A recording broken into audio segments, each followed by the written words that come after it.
Amal ibadah yang kita lakukan apabila cukup syarat rukunnya, terhindar daripada yang membatalkannya, maka amal ibadah itu sudah dikatakan sah.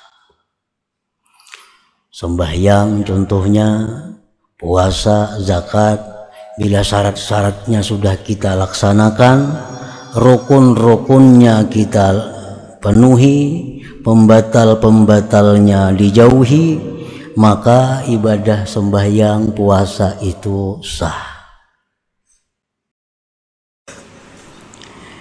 Bismillahirrahmanirrahim. Alhamdulillahilladzi hadana wa waffaqana lil a'mal fadlan minhu wa ihsanan 'alal ummal. Ashhadu an la ilaha illallah wahdahu la syarika lahu dzul 'izzati wal jalal. Wa ashhadu anna sayyidana Muhammadan 'abduhu wa rasuluhul munqidhu minadh dhalal. Allahumma salli wa sallim wa barik ala sayyidina Muhammadin sahibil bahjati wal jamal wa ala alihi wa sahbihi wa dzurriyyatihi wa atba'ihi ila yaumi la yanfa'u fihi al amwal, amma ba'du. Yang kita hormati dan kita cintai para habaib, para alim ulama, muhibbin, hadirin dan hadirat rahimakumullah. Alhamdulillah, puji dan syukur kita haturkan kehadirat Allah Subhanahu wa ta'ala yang melimpahkan berbagai macam anugerah dan nikmat kepada kita, yang memberikan hidayah, taufik dan inayah kepada kita, sehingga kita dapat berkumpul bersama-sama di majelis yang penuh berkah dan rahmat ini. Salawat dan salam kita haturkan pula kepada junjungan kita Nabi besar Muhammad sallallahu alaihi wasallam dan kepada seluruh keluarga, para sahabat, zuriat dan para pengikut beliau sampai hari akhir nanti. Para muhibbin rahimakumullah, al-hikmatul hadiyatu wa sab'un minal hikamil ataiyah. Qala al-imam Ahmad ibn Athaillah as-Sakandari rahimahullah wa nafa'ana bi'ulumi. Hikmah yang ke-51 daripada al-hikam. Berkata Al-Imam Ahmad Ibnu Athaillah As-Sakandari rahimahullah, la amala arja lil qabul min amalin yagibu anka syuhuduhu wa yahtakiru indaka wujuduhu. Yang artinya, tidak ada amal ibadah yang lebih diharapkan untuk diterima Allah daripada amal ibadah yang gaib dari engkau menyaksikannya dan hina di sisi engkau adanya itu amal ibadah. Itulah kurang lebihnya terjemah daripada hikmah yang ke-51 ini. La amala minal a'mal al-mutaqarrabi biha ilallahi subhanahu wa ta'ala min ityanin wa tarkin arjalil qabul indallahi ta'ala min amalin tashhadu bihi anna alladhi waffaqaka lahu huwallahu ta'ala walaulahu ma sadara minka dhalikal amal wa an la ta'tamida alaihi fi tahsili amrin minal umur li ru'yatika taksira fihi wa adama salamatihi minal afat al-mani'ati min qabulih. Tidak ada amal ibadah daripada amal-amal ibadah yang dijadikan pendekatan dengan amal ibadah itu kepada Allah Subhanahu wa ta'ala, baik daripada melaksanakan perintah seperti sembahyang, puasa, zakat, wa tarkin dan meninggalkan larangan, yang lebih diharapkan untuk diterima di sisi Allah Ta'ala daripada amal ibadah yang kamu saksikan pada amal itu bahwa yang memberi taufik kepada engkau bagi amal itu adalah Allah Subhanahu wa ta'ala. Dan jikalau tidak ada taufik dari Allah, tidaklah timbul, tidaklah muncul, terbit daripada engkau yang demikian amal ibadah itu. Dan bahwa tidaklah engkau berpegang atas amal itu pada menghasilkan perkara daripada perkara-perkara, karena melihatnya engkau akan kekurangan pada itu amal, dan melihatnya engkau tiada selamat itu amal daripada penyakit-penyakit yang mencegah bagi diterimanya amal itu. Para muhibbin rahimakumullah, pengarang ini di dalam hikmah yang ke-51 ini membicarakan masalah sebab amal diterima Allah.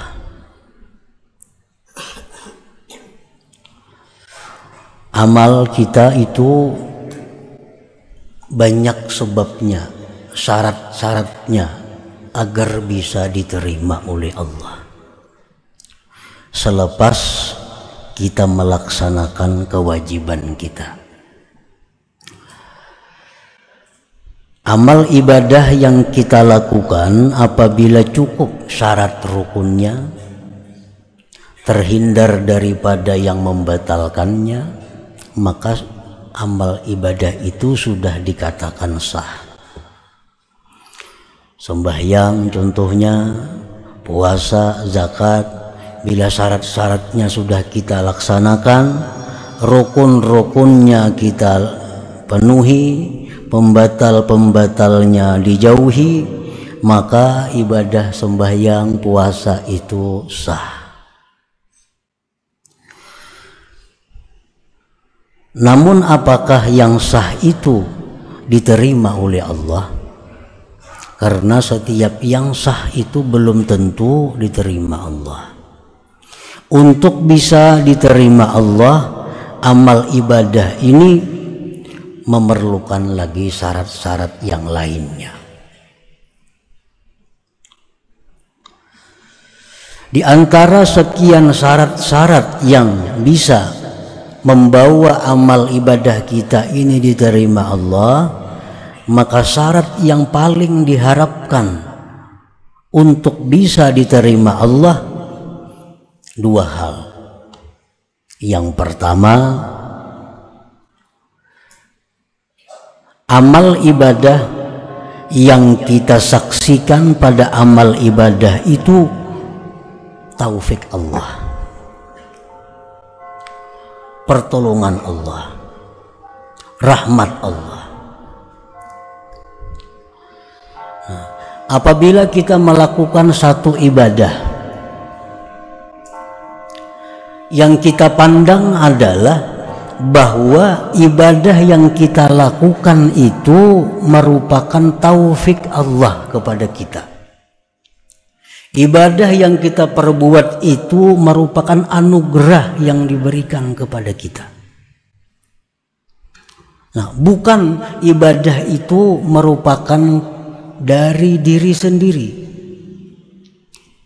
Apabila kita bisa memandang ibadah kita itu sebagai anugerah Allah, Apabila kita bisa memandang bahwa ibadah itu adalah taufik Allah, bukan dari diri kita sendiri, nah ini harapan kuat ibadah itu diterima Allah. Harapan kuat. Yang kedua, ibadah yang kita lakukan itu tidak kita jadikan sesuatu yang menghasilkan baik derajat, baik keluasan rezeki, baik surga atau lainnya.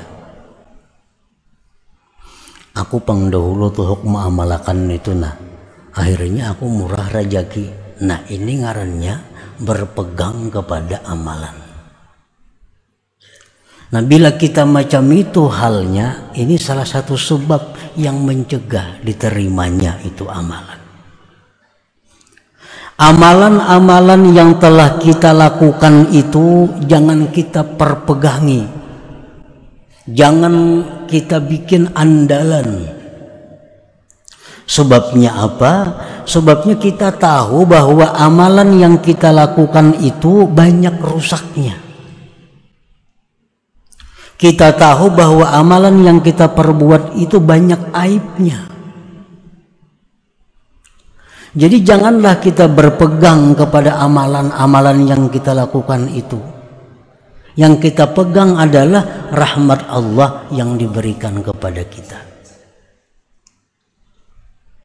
Bila dua hal ini ada di dalam satu amalan, maka itu adalah tanda yang kuat bahwa amal ibadah kita itu diterima di sisi Allah Subhanahu wa ta'ala. Kita umpamanya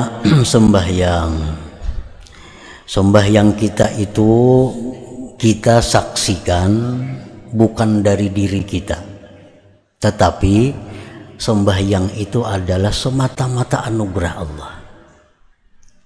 Demikian ibadah lainnya. Yang kedua, sembahyang itu kada bisa aku jadikan sebagai alat, aku jadikan sebagai sebab untuk mencapai sesuatu. Karena sembahyangku itu banyak rusaknya. Jadi yang aku harapkan bukan dari sembahyang itu. Yang kuharapkan adalah rahmat Allah yang melimpah kepadaku. Nah bila dua hal itu ada pada satu sembahyang, maka sembahyang itu harapan besar diterima oleh Allah Subhanahu wa ta'ala. Allah Subhanahu wa ta'ala berfirman, walaula fadlullah alaikum wa rahmatuhu ma zaka minkum min ahadin abada. Andai kata tidak ada anugerah Allah atas kamu, tidak ada rahmat Allah atas kamu, tidaklah bersih dari kamu seseorang jua pun. Nah, seandainya tidak ada anugerah, tidak ada rahmat Allah kepada kita, kita kada kawa sembahyang, kita kada kawa puasa, kita kada kawa berzakat, kita kada kawa menuntut ilmu. Kenapa kita bisa menuntut ilmu? Itu karena anugerah Allah. Nah anugerah itulah yang kita pandang dalam setiap amal ibadah kita. Jangan kita pandang diri kita.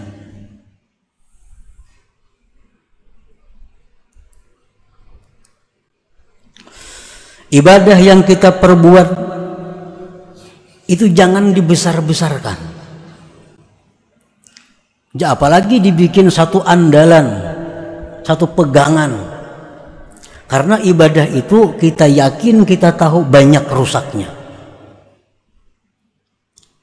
Dan ibadah itu kullama suggirat kaburat. Ibadah itu bila mana kita kecilkan, ibadah itu bila mana kita hinakan, dia menjadi besar di sisi Allah. Wa idza kubbirat sagurat.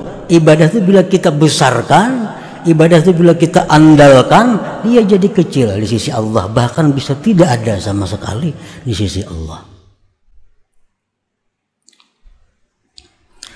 Jadi yang kita pegang, yang kita andalkan adalah bukan ibadah yang kita perbuat, tetapi rahmat Allah Subhanahu wa Ta'ala. Itu yang kita harapkan, yang bisa menyelamatkan kita, yang bisa membuat kita sukses, bukan ibadah kita, tetapi rahmat Allah Subhanahu wa Ta'ala.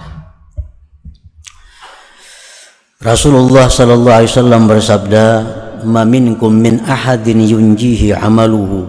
Qalu wala anta ya Rasulullah. Qala wala ana illa ayyataghammadani Allah birahmatih. Tidak ada daripada kamu seorang pun, kata Rasulullah, yang diselamatkan oleh amalnya di akhirat. Andai kata kita dihitung dengan amal, semuaan kita ini masuk neraka. Tidak ada seorang pun dari kalian yang bisa menyelamatkan akan dia oleh amalnya. Ujar sahabat bertanya, "Pian pang wahai Rasulullah?" "Aku pun demikian," kata Rasulullah. "Kecuali bahwa Allah melimpahkan kepadaku dengan rahmatnya." Nah, jadi kita jangan dengan sembahyang ini supaya jangan masuk neraka, dengan sembahyang ini supaya masuk surga. Kebiasaan seperti itu ditinggalkan. Ditinggalkan. Aku berharap dengan sembahyangku ini aku bisa ke surga. Dengan sembahyangku ini aku terhindar daripada ke neraka. Itu ditinggalkan. Nah, kita sudah sampai ke suatu pengertian bahwa ibadah yang kita lakukan itu kada bisa diandalkan demikian. Yang bisa kita andalkan adalah rahmat dan anugerah Allah Subhanahu wa Ta'ala. Para muhibbin rahimakumullah. Nah, ini jangan diartikan bahwa kada perlu sembahyang, jangan diartikan demikian. Mun itu kada perlu puasa, kada kawa diandalkan juga. Mungkin itu kada perlu sembahyang, kada kawa diandalkan juga. Nah, bukan diartikan demikian. Sembahyang puasa itu adalah kewajiban kita yang mesti kita laksanakan sebagai hamba Allah. Sembahyang wajib dilaksanakan. Namun sembahyang yang kita laksanakan itu jangan dibesar-besarkan. Jangan dipandang itu kemampuan diri sendiri. Sembahyang kita laksanakan, tapi kita pandang itu anugerah Allah. Kita pandang bahwa itu adalah rahmat Allah. Bukan meninggalkan sembahyangnya. Nah, ini hanya mengalihkan pemahaman, mengalihkan i'tikad kita yang selama ini bahwa kita anggap dengan sembahyang itu kita ke surga. Dengan sembahyang itu kita selamat dari neraka. Padahal tidak demikian. Padahal kada macam itu. Nah, sembahyang ini adalah tugas kita. Puasa adalah kewajiban kita.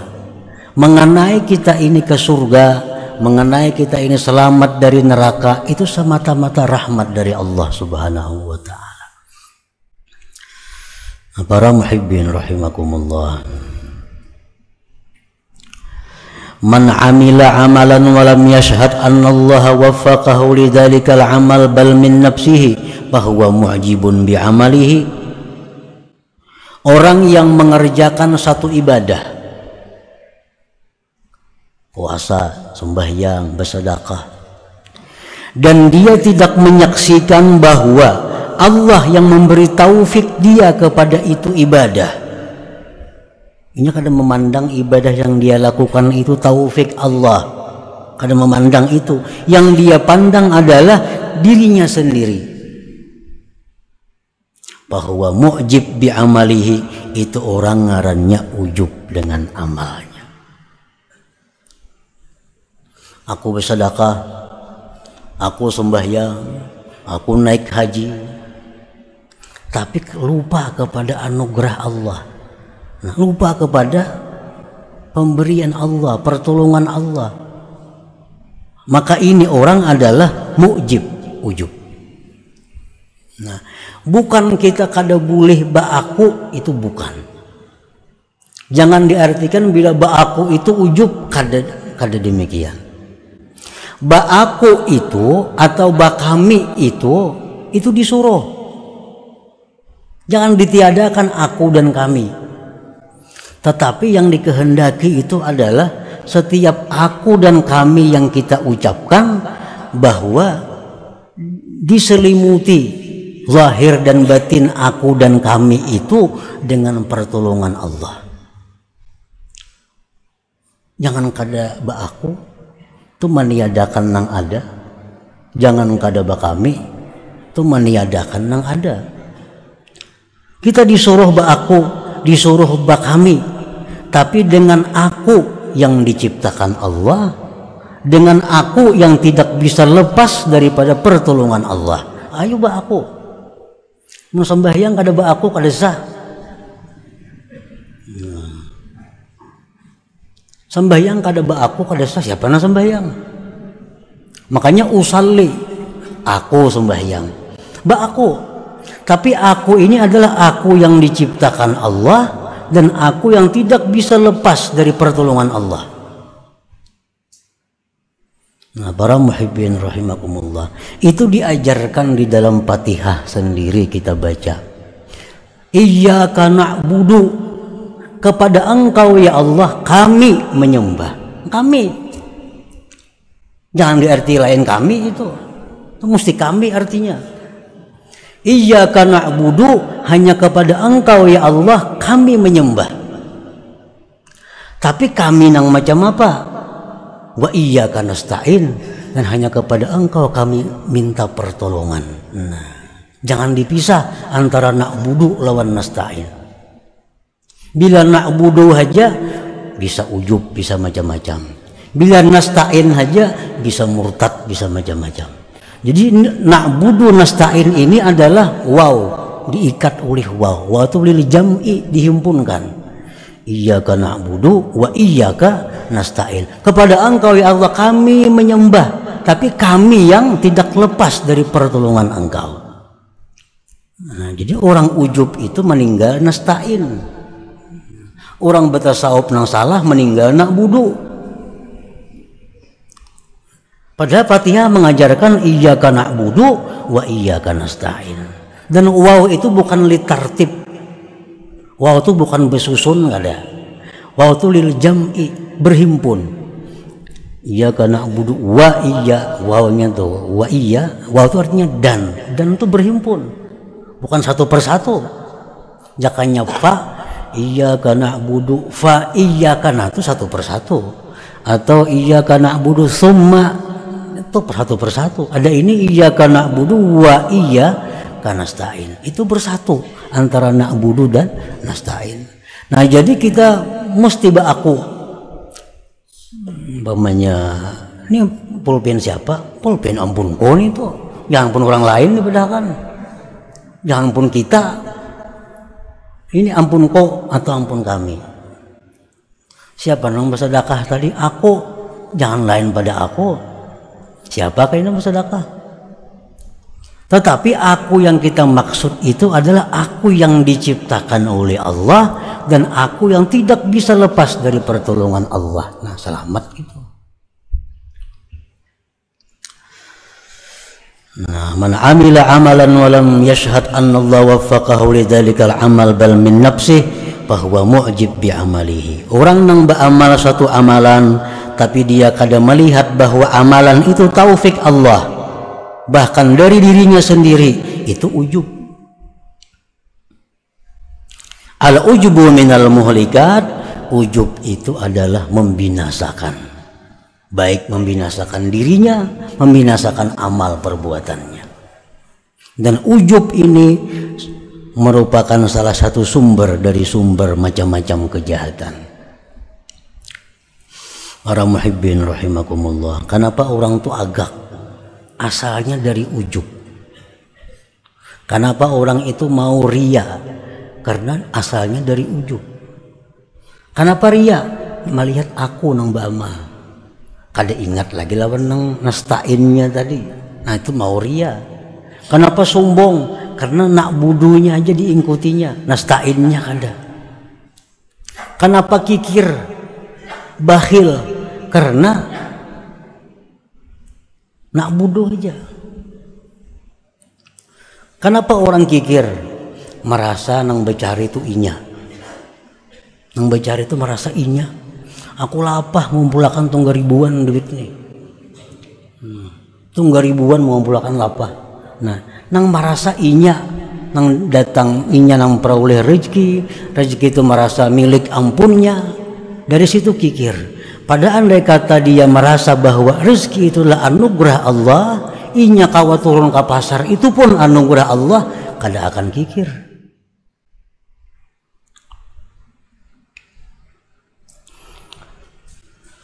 Qala Nabi sallallahu alaihi wasallam, "Thalathun muhlikat, syuhun muta' wa hawan muttaba' wa ijabul mar'i bi nafsihi." Ujar Nabi, 3 hal yang membinasakan manusia ini. 1, sifat kikir yang ditaati. Sifat kikir itu sebenarnya kada membahayakan. Nang membahayakan tuh karena ditaati. Kikir itu dalam hati, paraya bewakaf, paraya bersedekah, paraya memberi makan orang. Itu kikir. Itu kada jadi masalah. Nang masalah tuh dituruti. Nah, itu masalahnya. Makanya jar Nabi syuhun muta'. Kikir yang ditaati. Wa hawan muttaba'. Hawa nafsu yang diikuti.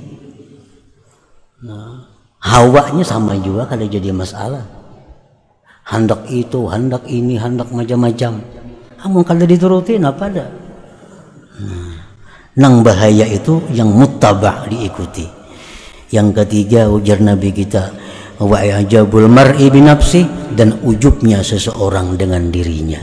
Ini merasa keberadaan dirinya ini nang beramal, merasa dirinya ini nang bersedekah, merasa dirinya nang sembahyang, merasa dirinya nang puasa, merasa dirinya nang naik haji, tanpa mengingat pertolongan Allah tadi, nasta'in. Qala Isa alaihi wa ala nabiyyina as-salatu wassalam, kam min sirajin qad atfa'athu ar-rih wa kam min 'abidin qad afsadahu al-ujub.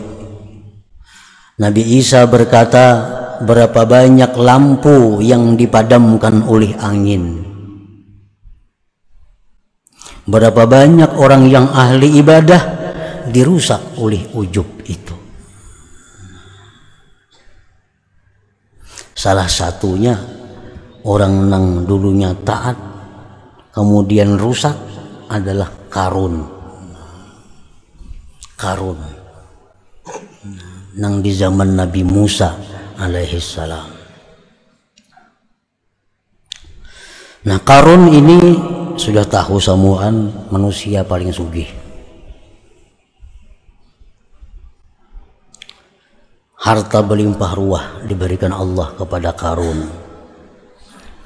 Dinasihati oleh Nabi Musa. Ujar Nabi Musa, wahai Qarun, itu ambisi harta banyak, cari akhirat. Nah, jangan kikir. Harta banyak diberi Tuhan. Nah, tuntut akhirat dengan harta itu. Apa jawaban Qarun? Allah mengisahkan dalam Al-Quran. Qala innama utituhu ala ilmin indi. Ujar Qarun, aku ini banyak punya harta, memang aku pintar. Aku pintar karena ada ilmu yang ada pada diriku, sehingga aku banyak punya harta. Qarun lupa menyandarkan itu kepada Allah Subhanahu wa ta'ala. Padahal siapa yang memberi ilmu itu adalah Allah. Dari mana datangnya rezeki? Dari Allah. Sehingga Qarun itu menentang kepada Nabi Musa. Aku punya harta ini karena aku punya ilmu, ujar Qarun. Akhirnya apa? Si Qarun karena ujubnya itu, karena mengakuinya itu tanpa mengakui pertolongan Allah, fakhasabna bihi wa bidarihil arda, kami tenggelamkan Qarun itu dan rumah-rumahnya kami tenggelamkan, harta-hartanya ke dalam bumi. Nah, ini jar Nabi tadi, muhlikat. Ujub itu membinasakan. membinasakan ampun dirinya, membinasakan amalnya. Ampun dirinya apa yang binasa? Beribadah, membayangkan apa? Nah, beribadah semalaman suntuk menahan mata. Tapi karena dia merasa itu dirinya bukan pertolongan Allah, binasa. Nah, para muhibbin rahimakumullah, wa man amila amalan wa'tamada alaihi fahuwa mudillun 'ala Allah bi'amalihi wa amalul mudilla yurfa' ila Allah ta'ala. Orang yang beramal satu amalan, kemudian dia berpegang atas amalan itu. Dia menganggap bahwa amalan-amalannya ini kawa dia pegang bisa menyelamatkan inya. Nah, orang ini ngarannya adalah mudillun 'ala Allah. Arti mudil 'ala Allah itu orang ini merasa punya tempat di sisi Allah. Orang ini punya tempat di sisi Allah. Apabila kita merasa punya tempat kedudukan mulia di sisi Allah, amal kita tidak sampai diangkat kepada Allah. Tidak sampai diangkat kepada Allah. Rasulullah SAW bersabda, Inna salatal mudil la turfa'a fawqa ra'sihi. Sembahyang orang yang merasa punya tempat di sisi Allah, merasa punya kedudukan di sisi Allah, itu tidak lewat atas kepalanya. Nah, kalau sampai ke hadirat Allah. Nah, para muhibbin rahimakumullah, dikisahkan di dalam kitab Ihya Ulumuddin bahwa seorang ahli ibadat yang sudah berapa puluh tahun ibadah kepada Allah, ibadah kepada Allah. Lalu suatu hari si ahli ibadah ini ada hajat kepada Allah, ada hajat. Lalu dia berdoa kepada Allah, ya Allah, hamba ada hajat kepada Engkau, hamba minta ini. Doanya kayak itu. Kadang dikabulkan Allah, kadang dikabulkan Allah. Sehari, seminggu, sebulan, setahun, kadang kabul. Lalu ujar si ahli ini, kalau aku minta kepada Allah, doaku tuh kadang dikabulkan Allah, berarti aku ini orang yang jahat di sisi Allah. Berarti aku ini kadang punya kedudukan di sisi Allah. Buktinya doaku kadang kabul. Jakanya aku ini ada kedudukan di sisi Allah, doaku tuh kabul. Ini menunjukkan bahwa aku tidak punya kedudukan apa-apa di sisi Allah. Buktinya doaku kadang kabul. Nah, Allah Subhanahu wa Ta'ala menurunkan malaikat untuk menemui ahli ibadat ini. Katakan kepada ahli ibadat bahwa kamu merasa tidak punya kedudukan di sisi Allah, itu lebih afdal daripada ibadah kamu yang 60 tahun itu. Kita beribadah 100 tahun, lalu kita merasa punya ada pangkat di sisi Allah, ini hancur ibadah kita. Kenapa? Karena kita ada mengandalkan ibadah. Nah, para muhibbin rahimakumullah, jadi kesimpulan yang ke-51 ini adalah dua hal, bahwa bila kita melakukan ibadah, pandanglah pertolongan Allah, pandanglah anugerah Allah yang membuat kita bisa demikian. Jangan kita pandang kekuatan kita. Banyak yang lebih kuat dari kita, tapi kada bisa beribadah karena tidak ada anugerah Allah. Anugerah Allah. Yang kedua, amal ibadah yang kita perbuat itu jangan diagung-agungkan, jangan dibesar-besarkan, tetapi sebaliknya, bahwa amal yang kita lakukan itu banyak cacatnya, banyak kurangnya, sehingga kada punya harga. Nah, bila demikian amal ibadah itu, maka ini akan jadi modal yang kuat untuk diterima di sisi Allah Subhanahu wa Ta'ala. Nah, kemudian hikmah yang ke-52 ila hadratin Nabi sallallahu alaihi wasallam. Al-Fatihah. Iyyaka na'budu wa iyyaka nasta'in. Mustaqim. Shiratal ladzina an'amta 'alaihim ghairil maghdubi 'alaihim. Ya Allah biha, ya Allah biha, ya Allah bihusnil khatimah. يا الله بها يا الله بها يا الله بحسن الخاتمة يا الله بها يا الله بها يا الله بحسن الخاتمة فيا أيها الرجل منه شفاعة صلوا عليه وسلموا تسليما اللهم صل